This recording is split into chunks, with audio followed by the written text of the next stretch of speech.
영국의 역사학자 여성이 한국에서 프랑스 남성과 만나 한국의 역사에 대해서 이야기를 합니다. 역사학자 입장에서 한국은 어떠한 나라일까요? 구독과 좋아요는 영상 제작에 큰 힘이 됩니다. 바로 이번 사연 시작하겠습니다. 안녕하세요. 저는 32세 영국인 엘시입니다.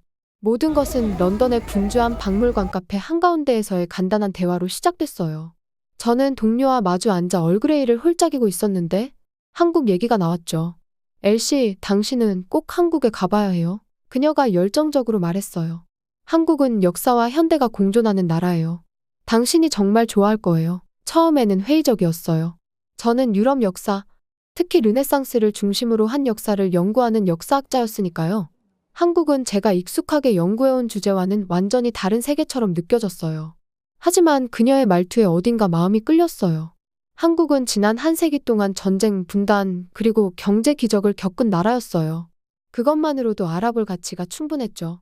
게다가 학문적인 안전지대에서 벗어나 새로운 도전에 나서는 것에 대한 흥분감을 무시할 수 없었어요. 그 대화 이후 며칠이 지났지만 그 생각은 제 머릿속에 계속 남아있었어요. 그래서 그냥 궁금증을 풀기 위해 가볍게 조사를 시작했죠. 한강의 기적이라는 말에 대해 읽었어요. 한국 전쟁 후 한국의 급속한 경제 발전을 설명하는 표현이었죠. 읽으면 읽을수록 더 매료되었어요. 어떻게 전쟁으로 황폐해진 나라가 세계에서 가장 발전한 나라 중 하나가 되었을까요? 그렇게 얼마 지나지 않아 저는 서울행 비행기에 탔어요. 가방 안에는 여기저기 적어둔 사실과 질문이 가득한 노트가 있었고 머릿속은 기대감으로 가득 차 있었죠. 모든 익숙한 것들을 뒤로하고 완전히 낯선 것을 탐험하려고 떠나는 이 기분이 참 이상했어요. 하지만 제 마음 깊은 곳에서는 이 여행이 단순한 연구 이상의 것이 될 거라는 예감이 들었어요. 이 여행은 제 역사의 이해를 바꿔놓을 뿐만 아니라 저 자신도 변화시킬 것 같았어요. 비행기가 서울에 착륙했을 때 창문 밖을 내다보았어요. 도시가 끝없이 펼쳐져 있었고 건물과 고속도로, 강이 어우러져 있었어요. 제가 그동안 방문했던 유럽의 오래된 도시들과는 완전히 달랐죠. 이곳은 새롭고 이질적이었어요. 두려움이 아니라 멈출 수 없는 호기심 때문에 제 심장은 빠르게 뛰었어요. 공항을 빠져나왔을 때 제일 먼저 느낀 것은 공기였어요. 런던의 차갑고 시원한 공기와는 달리 이곳의 공기는 눅눅하고 무거웠어요. 도시의 소리들이 저를 감쌌죠. 사람들의 목소리, 자동차 소리, 멀리서 들려오는 공사 소리까지요. 압도적이었지만 동시에 흥미로웠어요. 깊이 숨을 들이마시며 앞으로의 모험의 무게를 느꼈어요. 도심으로 향하는 택시 안에서 모든 것이 비현실적으로 느껴졌어요. 마치 도시가 유리벽에 반사된 햇빛처럼 눈부셨죠. 사람들은 바삐 거리를 오갔고 그들의 목적이 무엇인지는 이해할 수 없었어요. 언어도 통하지 않았지만 이 도시의 리듬에 매료되었어요. 이곳의 모든 것은 너무나 빠르게 움직이는 것 같았어요. 서울의 중심부에 가까워질수록 초현대적인 도시 풍경과 그 사이사이에 자리 잡은 전통 문화의 흔적들이 눈에 띄기 시작했어요. 빌딩들 사이로 고개를 내민 사찰과 궁궐들이 혼돈 속에서도 당당하게 서 있었죠. 오래전의 흔적들이 살아 숨 쉬고 있는 듯 했어요. 이 오래된 것과 새로운 것의 조화가 저를 매료시켰어요. 마치 역사가 이 도시에서 숨쉬고 있는 듯 과거와 미래가 공존하는 느낌이었어요. 마침내 제가 예약한 작은 게스트하우스에 도착했을 때 묘한 평온함이 느껴졌어요. 그 건물은 단순했지만 번잡한 대로변에서 멀리 떨어진 조용한 골목 안에 자리 잡고 있었죠. 안으로 들어가자 부드러운 풍경 소리와 은은한 향내가 저를 맞이했어요. 바깥의 분주함과는 대조적이었지만 그 평화를 환영했어요. 정착한 후 창가에 앉아 해가 지는 것을 바라봤어요. 도시의 불빛들이 하나둘씩 켜지면서 거리 아래가 따뜻한 황금빛으로 물들었죠. 어떤 커다란 무언가가 제 앞에 다가오고 있는데도 아직 정확히 무엇인지 모르는 듯한 경이로움이 느껴졌어요. 그날 밤 침대에 누워서 얼마나 멀리 왔는지 생각했어요. 거리만이 아니라 마음가짐에서요. 몇 주 전만 해도 여기 있을 거라고 상상하지 못했을 거예요. 그런데 지금 저는 이렇게 낯설고 매혹적인 나라에 와 있었죠. 앞으로 어떤 것들을 발견하게 될지 몰랐지만 기대에 부풀어 있었어요. 다음 날 아침, 저는 어젯밤의 설렘이 아직도 남아있는 상태로 일찍 일어났어요. 첫 번째 목적지인 경복궁에 가기 전에 근처를 산책하기로 했죠. 경복궁은 14세기에 지어진 조선 왕조의 가장 웅장한 궁궐 중 하나라고 읽었어요. 이곳은 한국의 왕실 유산을 상징하는 장소로 고대의 흔적을 간직하고 있었죠. 좁은 골목길을 걸으면서 놀랄 정도로 고요함을 느꼈어요. 도시는 아직 완전히 깨어나지 않았고 저는 혼자 제 생각에 잠길 수 있었어요. 이른 아침 햇빛이 길게 그림자를 드리웠고 부드러운 바람이 나무 잎을 흔들고 있었어요.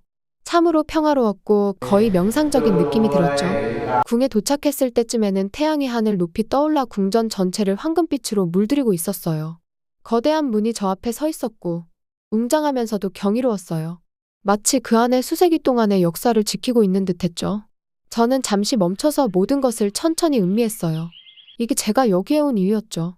역사가 살아 숨쉬는 곳에서 과거의 이야기들이 돌 하나하나 구석구석에 깃들어 있는 것을 느끼기 위해서요. 저는 문을 지나면서 경외감을 느꼈어요. 궁은 정말 아름다웠어요. 정교하게 설계된 지붕과 생동감 넘치는 색감들이 놀라웠죠. 이곳이 한때 파괴되고 재건되고 또 다시 복원되었다는 사실을 믿기 어려웠어요. 그런데도 여전히 여기 서 있었죠. 그 자체로 회복력의 상징이었어요. 궁을 거닐다 보니 이곳과 깊은 연결을 느끼게 되었어요. 마치 과거의 이야기들이 저에게 말을 걸며 제 여정을 안내해주는 것 같았어요. 이곳은 단순한 유적지가 아니라 시련과 변화를 견뎌온 문화를 살아 숨쉬게 하는 살아있는 증거였죠. 그 순간 저는 진정한 모험이 이제 막 시작되었음을 깨달았어요. 서울에서의 첫 며칠은 상상했던 모든 것 이상이었어요. 넓게 펼쳐진 도시는 활기차게 느껴졌고 고층 빌딩들이 고대 궁궐 위로 우뚝 솟아 있었죠. 그 에너지는 거리와 골목을 통해 퍼져나가며 압도적이면서도 흥미로운 방식으로 전해졌어요.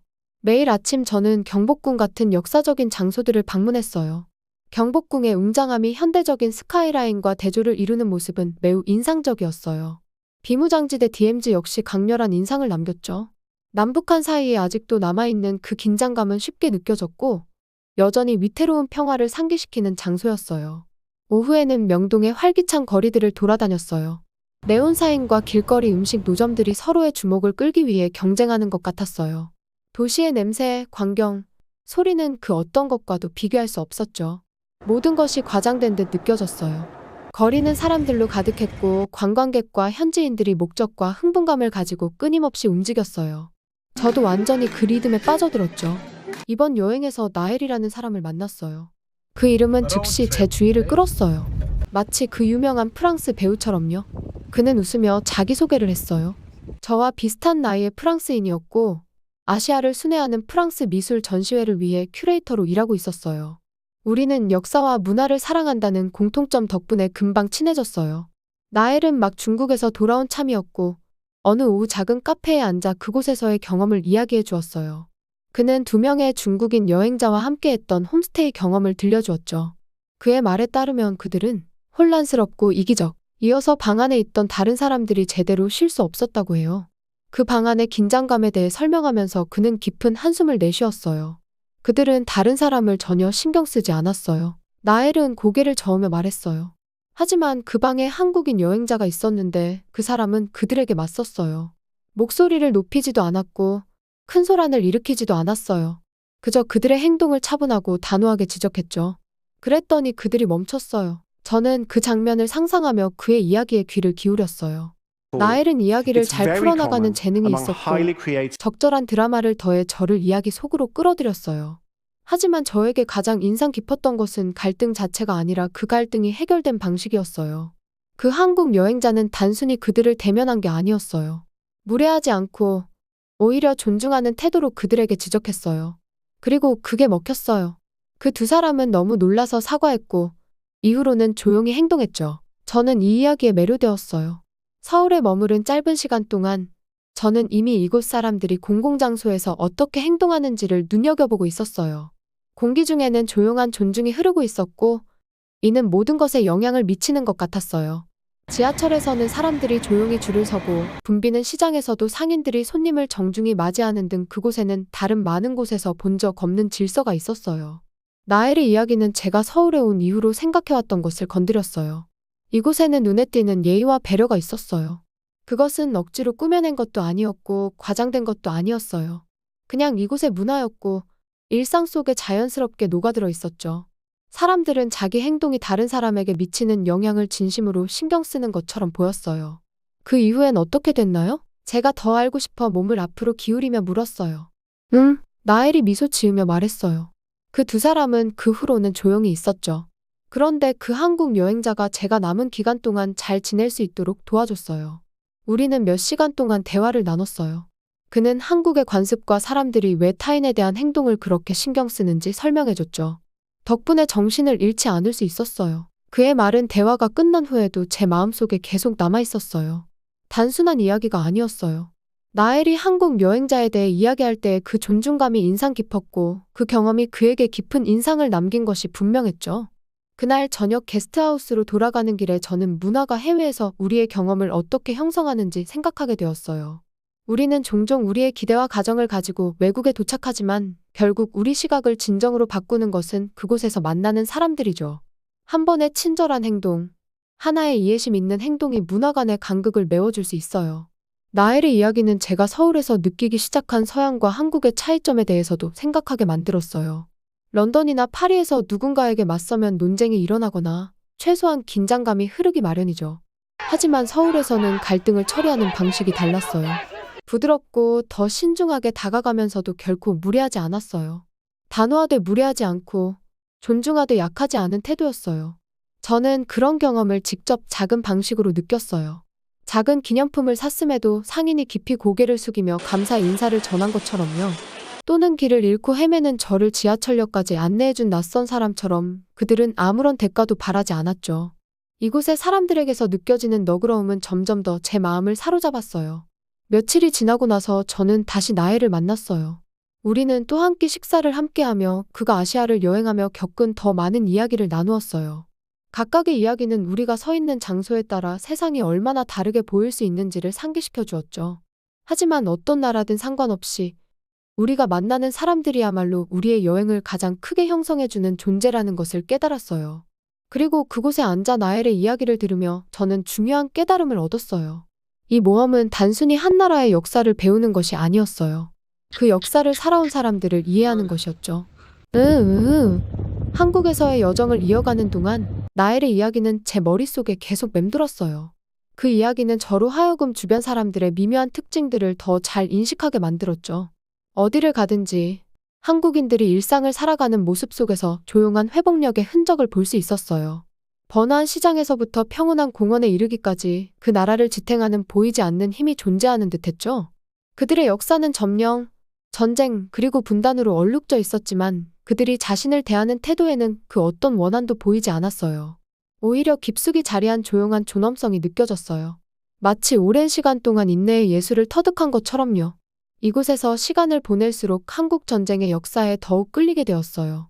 그저 교과서 속 한 장이 아니라 이 나라에 있어 결정적인 순간이자 치유된 상처 속에 깊은 흉터를 남긴 사건이었죠. 전쟁으로 인해 그렇게 큰 피해를 입은 나라가 어떻게 이렇게 빠르게 다시 일어설 수 있었을까요? 이 질문은 며칠 동안 제 머릿속을 떠나지 않았어요. 저는 과거의 이야기를 파고들기 시작했고 박물관을 방문하고 전쟁을 겪었던 현지인들과 이야기를 나눴어요. 가장 먼저 방문한 곳은 용산에 있는 전쟁기념관이었어요.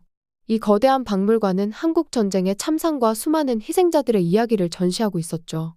탱크, 전투기, 그리고 가슴 아픈 사진들이 전시된 복도를 따라 걷다 보니 하나하나가 투쟁과 희생을 이야기하고 있더군요.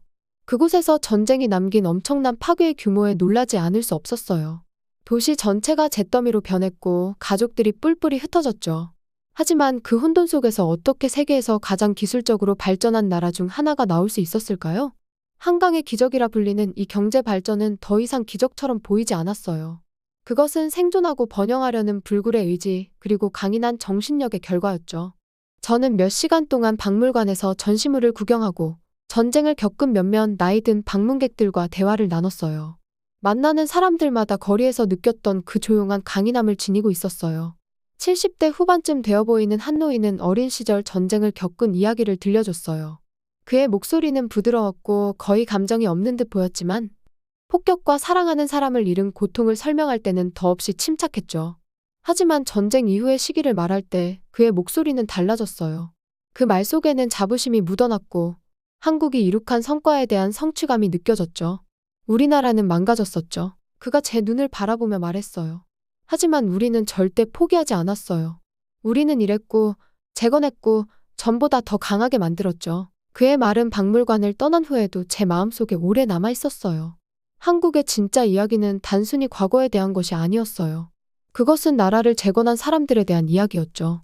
그들의 집단적인 노력과 공유된 비전이 나라를 전쟁의 폐허에서부터 현대의 번영으로 이끌었어요. 하지만 저를 사로잡은 것은 단순히 과거가 아니었어요. 현재도 그랬죠. 한국은 전통과 현대가 나란히 공존하는 대조의 나라였어요.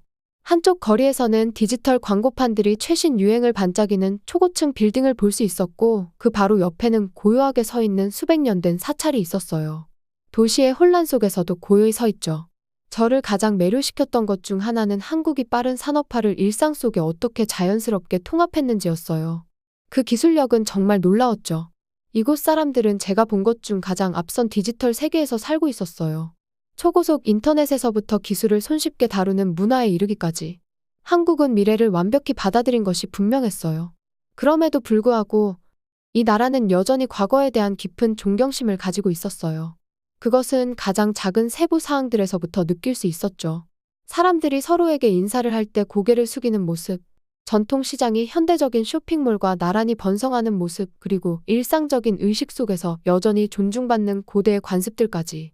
이 과거와 현재의 균형은 제가 다른 어느 나라에서도 본 적이 없었고 저에게 깊은 인상을 남겼어요. 서울을 더 많이 탐험하면서 저는 이 조화가 단순한 우연이 아니라는 것을 깨달았어요. 그것은 한국인의 정체성의 일부였어요. 과거를 보존하면서도 미래를 향해 나아가려는 깊은 신념이 있었죠.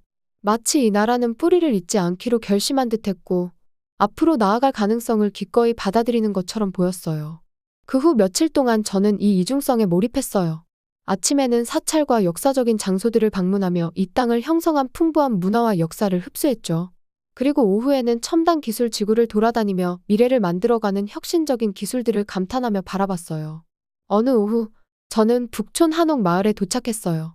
이곳은 현대식 고층 건물 사이에 자리한 전통적인 동네였어요.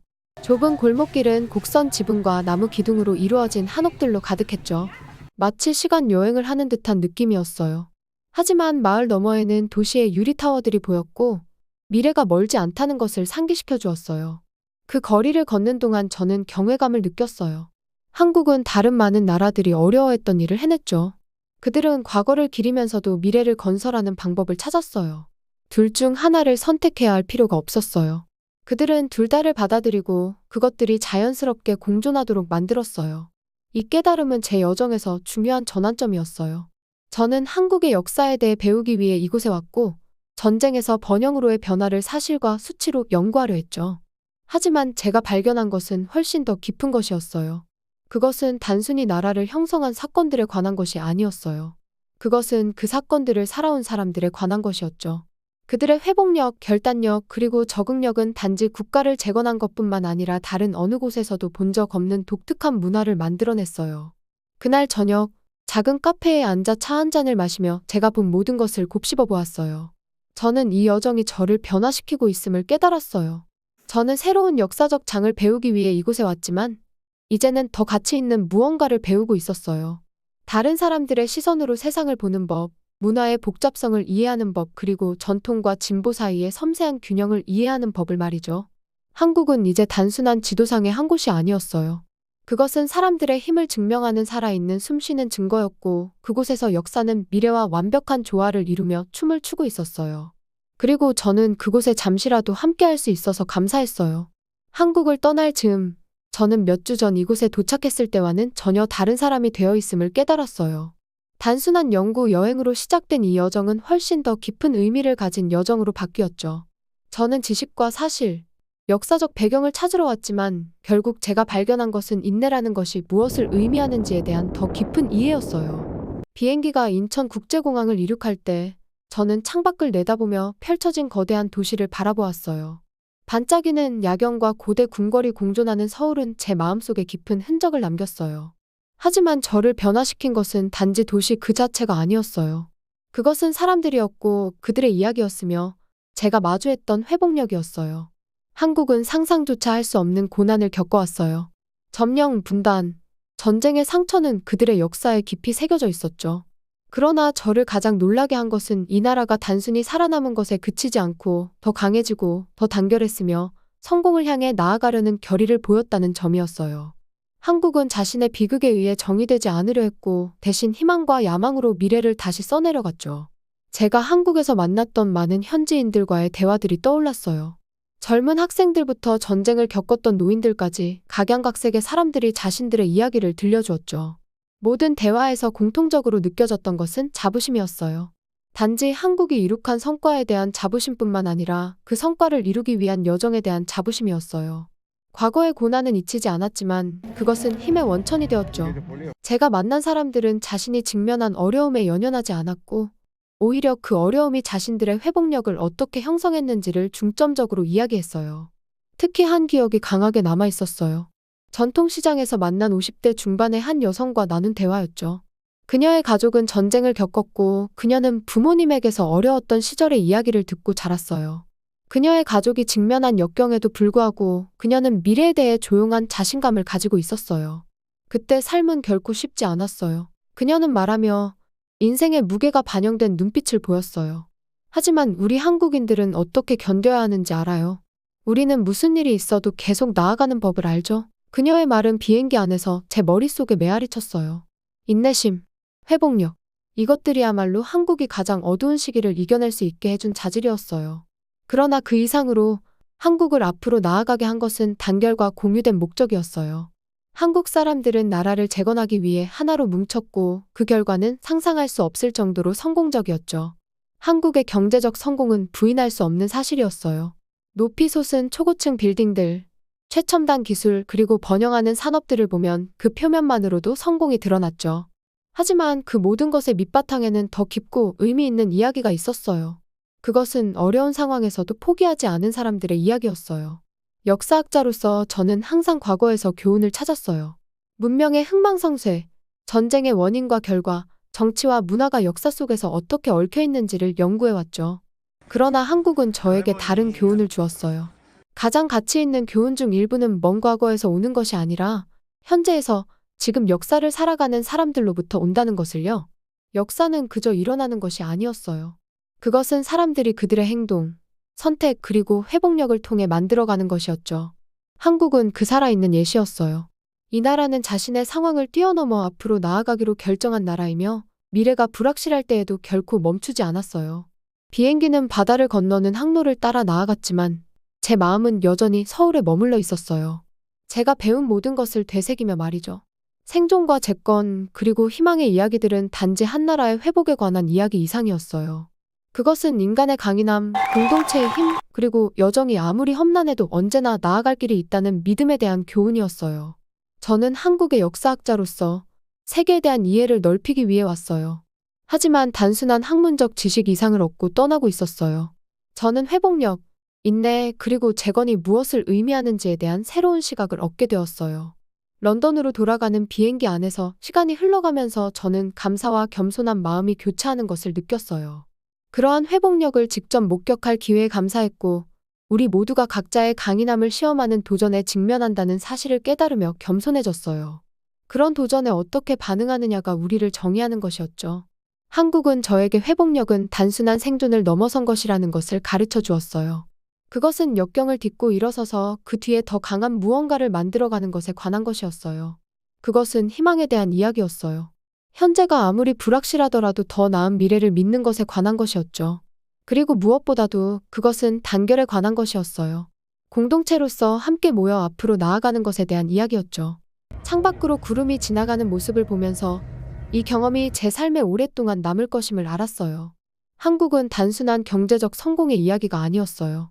그것은 인간의 회복력, 희망의 힘, 그리고 공유된 비전으로 하나가 된 사람들의 굴하지 않는 정신에 대한 이야기였죠.